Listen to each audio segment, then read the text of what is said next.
Steve Kornacki's entered the room. I don't know if he's ready to talk to us yet. Are we ready? Okay, let's bring in the man of the hour, the man of the night, the man of hopefully not the whole week, Steve Kornacki.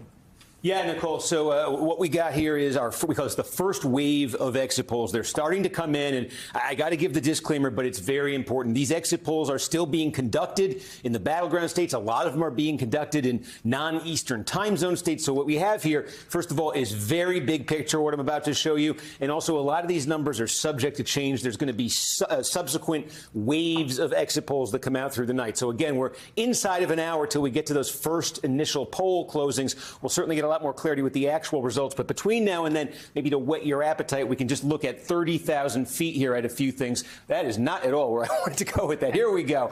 The most important issue, we asked folks, single most important issue. And right now, this is what's coming through in the exit poll nationally. Again, still being conducted. State of democracy was the most cited. This is, again, we give a list of issues to voters and we ask them what the single most important is. A little bit more than a third there, identifying state of democracy. Just behind that is the economy. Then you've got a little further back here, 14% is abortion. Immigration is 11%, 4% on foreign policy. So you can think of all the different stories, all the different controversies that have gone into those issues. But the electorate that we're looking at so far is telling us this is sort of how they prioritize those. We can also show you, there's been a lot of question here. Kamala Harris, of course, is part of the Biden administration. She's the vice president. He was initially running. She's still part of the administration. Does that create headwinds for her with this election? So we ask again, Joe Biden's approval rating. Folks, we've got so far in the exit poll a couple different categories here, but strongly and somewhat approve. That's a 40%. I don't know if you can read that. It's a little light, but that's a 40% approval rating that Joe Biden has right now. Again, that's kind of consistent with what we've seen in polling all along. Low 40s. It's what scared Democrats about having him continue as the candidate when he got out of the race. Disapproved 45 and 14, nearly 60%. Again, that's what we're getting now, and that's pretty consistent with what the polling has been showing him. Can also just show you this, asking folks, what time did they make up their minds in this thing? Was it recent? Was it long ago? A lot happened in the last week. Has that been on people's minds? So we ask that question, and you can see right here, 92% are telling us that it was more than a week ago that they made up their minds in this thing. Only 7% saying in the last week. Now, in a close race, that 7% can be crucial, but I think one of the bigger takeaways here, it's been a while. I think a lot of people have been kind of locked in and waiting for this moment, potentially, Nicole. So, again, that's about 30,000 feet with all the disclaimers. It's about to get real soon enough, but we wanted to share that with you. What's so interesting, Alicia, is that the campaign's theory of the case was if the stakes could be elevated in the minds of voters, that if people understood our very democracy was on the line, that they would do better. And I think that's the first time I've seen the democracy on par with the economy as a top issue. And you and I looked at each other and said we were both surprised by that democracy number being quite so large, even with all the disclaimers that we offered. But I also think there's the possibility that some folks who are motivated by Dobbs are acknowledging that a functioning democracy is necessary in order to protect some of those fundamental rights. Right. Since we've sort of poo-pooed the exit polls, or at least put our disclaimers in. Let's talk about the fact that that comes on the heels of us questioning polls throughout this process, right? That you look at Wisconsin, 2022, Roe versus Wade is overturned by the Supreme Court. Then abortion just stops. Abortion access stops in Wisconsin. They're doing polling. Democrats are feeling good. Even their own polling was not capturing the number of voters who were newly animated by this issue, or the extent to which it was the issue that was able to move Republicans voters to Democrats. It was the issue that moved swing voters to Democrats. It was the issues that got voters off the couch. So I agree with you and you that we're going to continue to see that as we look at all of these results. Now, can I completely go back on something I just said 10 seconds ago? I'm going to completely go back on what I said 10 seconds ago, because I'm going to read too much into the exit polling. And it's wrong, but I'm going to do it anyway. Okay. It's all we have right now. It's a safe space, Cornell. You do you. Thank you. That makes me feel good. Thanks for seeing me.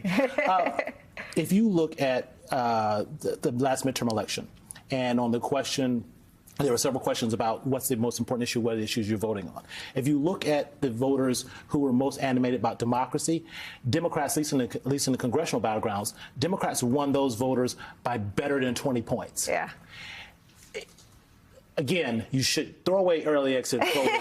But I got to tell you right now, if that's such a big issue, and given what I think historically Democrats have won that by, it's a very good sign for Democrats. Is Steve Kornacki still here in the studio?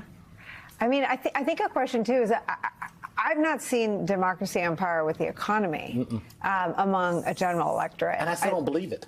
I mean, that's kind of made me gasp. I mean, and because it was the campaign's theory of the case all along, that if the stakes could be raised and if the viewers understood kind of what all of us who marinated in it every day, who understand what it means to call back into active duty General Stanley McChrystal so that you could court-martial him. I mean, I worked in the White House and I had to follow that. I mean, but the voters are so informed and they're so smart. And in this election, they're waiting 3 hours to vote. That's also a vote that's not in there yet. Those are people standing in lines right now to vote. Maybe it's something you told me a long time ago, and you said when you were at Bush, it's like, we're going to define what the race is going to be about.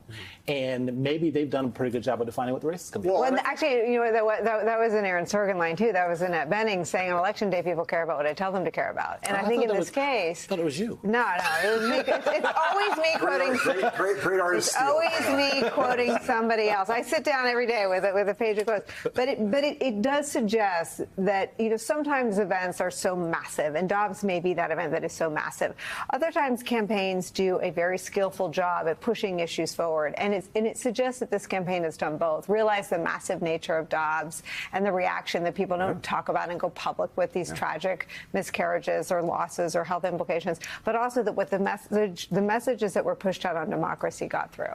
I think it's also, I mean, one of the things that's tricky about these exit polls when you ask somebody what's the most important issue, it's like, you know, if you get asked that, well, I put, you know, the economy is a little above this, but my third thing doesn't really matter to me at all. I'm really voting on these two. It's a very blunt instrument, right? That does not take anything away from it. And I think Alicia said something that's profound and true, which is that for a lot of voters, I think there are going to be a lot of voters who are going to have said in this set are going to have said abortion and democracy are kind of the same thing, that they think the Supreme Court is in the worst standing that's been in a very long time.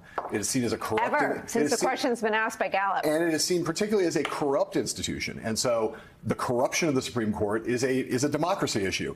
What this campaign did was campaigned really on two things: Donald and Dobbs. And in the broadest sense, meaning women's health, broadly defined. Dobbs as a placeholder for that, not just abortion rights, but women's reproductive health and women's health more broadly. And Donald Trump. And they snap together because people think that Trump is personally responsible for endangering women's health.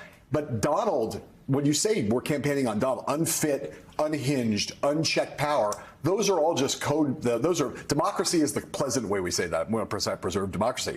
What they campaigned on in a tougher way when they turned very contrasty was, they have to say Donald Trump is a threat to democracy. What they said was unhinged, unstable, going to be unchecked. And then you had the backup of what I think of as still really the greatest October surprise of this cycle, was John Kelly deciding to call your husband on the phone and say not only that he was going to call him a fascist and say that he liked Hitler, but let him tape him, let Mike tape him. Because that thing, these generals have been saying these things about Trump to book authors on background for a while.